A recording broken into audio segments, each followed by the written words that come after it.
budget was far smaller than it had been on certainly any of our previous games, and in comparison to regular AAA games. So Hellblade cost us around $10 million. AAA games cost tens, plus $100 million plus, depending on the size of the game and the size of teams. Because we had that smaller budget, we could put our faith in our creative, and we could make a game that was for a smaller audience. The biggest cost on a game is your team size. So those big AAA games can have hundreds of people. A game like DMC, so a Ninja Theory AAA game, maybe 80 developers actually hands-on working in it. Hellblade, we had an average team size of 20 people. So we reduced the team size, but it also meant that we had to be super innovative in the way that we were going to deliver really high production values. And the aim at the beginning was that this game would feel as good as, if not better, and look as good as anything else that was out in the market. And performance capture is an interesting area where we've worked with performance capture for many, many years, going way back to Heavenly Sword. And we had to find an innovative solution to deliver this in Hellblade. And this is a good point to talk about Mel, really, and how Melina became Senua. Well, the budget was low, so so yeah, it just started. They were just asking me to do some stand-ins and some tests, and then Tam kind of gave me a script to play, and then I just did that, and he thought I had some potential. Yeah. And that's how it started. I remember that conversation with Tameem where it's like, I think we should throw Mel into the Yeah, I was just joking to him. I'm like, I would like to be part of the casting. And then he's like, yeah, you should try. And I'm like, nah, I'm shy. Yeah. But we couldn't have done it had we not had Mel available all the time. Well, that was part of it, is if you get a professional actor in, they've got schedules and competing projects and all that kind of stuff. Yeah, you get whereas 2 available, weeks, and then they're on the far side of the world, and that's it. Yeah, exactly, whereas you're local and available, basically. The idea with Hellblade was take our boardrooms, our biggest meeting room in the studio, and try and shoot everything in there. Took a bit of pressure off me as well, because sometimes if you get a scene not quite right, because I don't have any experience, so I would just sometimes want to reshoot a scene the next day because I couldn't nail it on that day. And you can just go in and do that. You don't need to hire an entire space for another day. You just come back to work the next day, get in your suit, do it again. Yeah, so we managed to build our mocap space in our studio for what it would cost for us to shoot in an external studio for maybe 4 days. We'd get in an external studio, and for that money, we built our own in-house mocap space.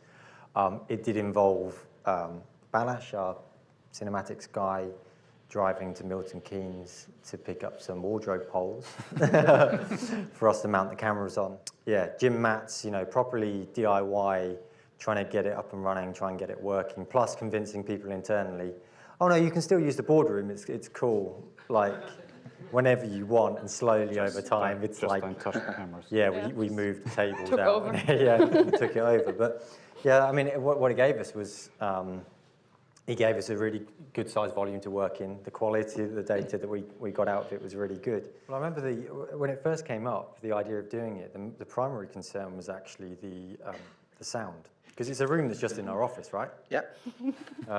Big problems there, huh? Yeah. The coffee machine? The coffee machine. Yeah, so it's right next to our And they were kitchen. building flats behind the studio. There is an AC, Oh, yeah. the massive AC tube that you cannot turn off because it's part of a big building, so... Yeah.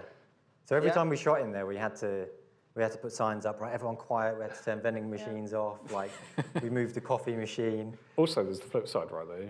You're in the office trying to do your work. Oh. You can just hear Mel scream. Yeah. Yeah, and I'm Yeah. acting to be on fire. Headphones aren't helping. Yeah. There was a lot of support emails going into IT going, can I get some headphones? A really good noise cancelling I also had headphones. people asking me, can I order you an ambulance or something? Yeah. My name is Melina Juergens and I work for Ninja Theory, and I've been their video editor, their photographer, and now also their actress. I found it quite hard because I'm not used to being in front of the camera, because my whole life I've always worked behind the camera as a photographer or a video editor.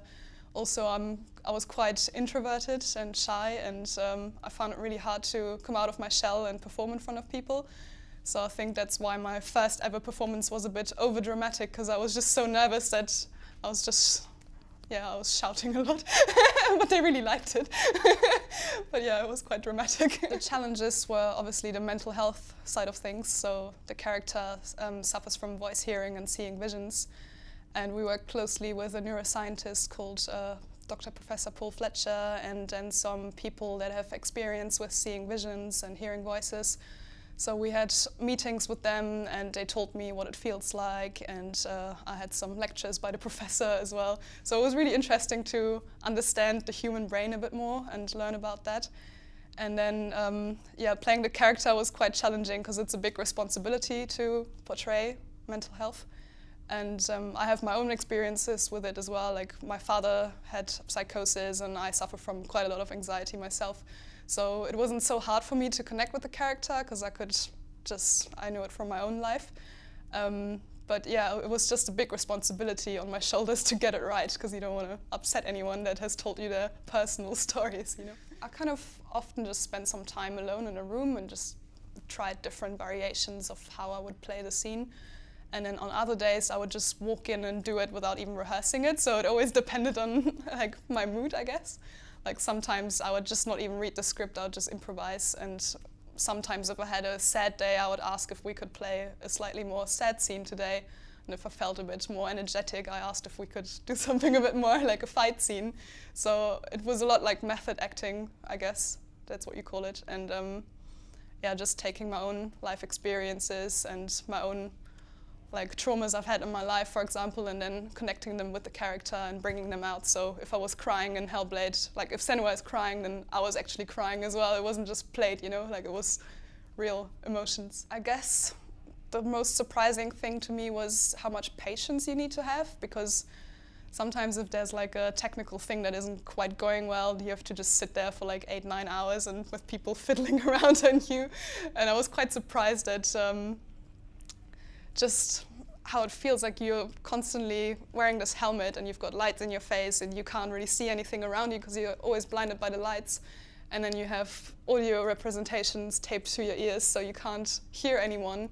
And you basically cut out like from the you're cut off from the outside world. You can't talk to anyone. So sometimes people will be like, "Oh, Melina," and I'm like, "Is someone talking to me? I can't see and I can't hear because I'm like in this bubble, in this motion capture bubble." I didn't really look for inspiration or anything. I just kind of tried to get my feral side out, I guess, like the wild side. Spend a lot of time like just in the forest and shouting in the forest, like trying out different scenes when I'm on my own, and yeah, I didn't really look for inspiration. Difficult to give advice because I wasn't really planning on working in that industry. It kind of just happened, but I guess I would say just try and say yes a bit more often. Like if there's something challenging coming along and you think, "Oh, can I do that? Can I not?" Just do it. Like when they asked me if I wanted to do that job with the acting, I was like, well, I kind of want to, but I'm really scared. So I was thinking about saying no. But imagine if I had said no that day, like I would not be sitting here. So I think take your chances if they're there. Just try it, even if you're like scared about it. My name is Tameem Antoniades. I'm the writer and creative director on Hellblade, Senua's Sacrifice. The question I get asked is, where did the idea for Hellblade come from? And it's hard to answer questions like that because it came left field. I was looking at psychosis because I didn't know anything about it. And sometimes you don't know anything about a subject, you just start Googling it. And I ended up on these forums where people were describing their own experiences. And I had no idea that your mind could create such vivid, sometimes really frightening experiences. And it occurred to me that a video game could represent that very well, because unlike watching a movie, you're a participant in a game. You have to be able to function in a game. And so if you're going through if you lose touch with reality and you're hearing voices and visions and your world is unreliable, I thought you could get a really good sense of someone else's experience that is very alien to most of us. And then all the pieces just started to come together. I mean, Hellblade I think of it as a historical drama, but the fantasy elements come from Senua's mind. So that was really the spawn of the idea. So dealing with a subject like psychosis sounds like it's dangerous territory or maybe even reckless to do in a video game, especially if it's a female warrior with a sword, you know, because there's an unfair association between violence and mental illness. But it is the one medium that lets you participate in the story. That it's the one medium where you become the protagonist, where you can see through their eyes and at least give you a taste of what it must be like for them. So I think games are actually incredibly suited for this kind of story and experience. It's the only medium I think that can do it justice currently.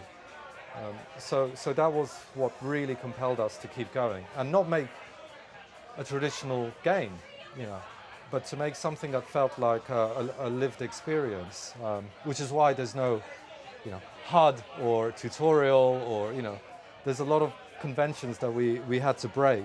I wouldn't even describe the game as fun, but we were hoping that the experience would be compelling. In game design, you're often taught to be very commercial. You know, how do you sell 3 million to justify the development costs? 3 million sales, for example, or you're taught about what's your 60-second loop, what's your metagame, how do you make it accessible to everyone? And what we learned with Hellblade is how to let go of all of that. There's large parts of the game where you don't have a sword. There's no HUD, no tutorial. There's a lot of conventions that we break in the game. There's no metagame. So what I learned was that if you focus on an experience and make every decision towards fulfilling that experience, you can still make something compelling, even if it's not traditionally fun. But what this game also taught me is the power of being independent, doing things your own way. You know, we self-funded this game. The team's relatively small, 20 overall over 3 years compared to our normal games. So we took a big risk on taking the path least trodden. It's hard to give advice to people because everyone's journey, I think, is going to be unique. What I would say is that before I broke out on my own and set up Ninja Theory, I worked for 5 years as a programmer at Sony. I learned my trade off people that were far better than me. And then I spent the next 10 years at Ninja Theory working for publishers and learning from really great teams within publishers. You got to learn your craft. You've really got to learn your craft in multiple areas, I would say. Try and touch different areas early on in your career before you narrow down and find your voice. So in my case, it's taken me, 18 years to find my voice. You can go all out independent right from the off, but I think there is another path, which is to get into the belly of the beast and learn from the people that really know their stuff.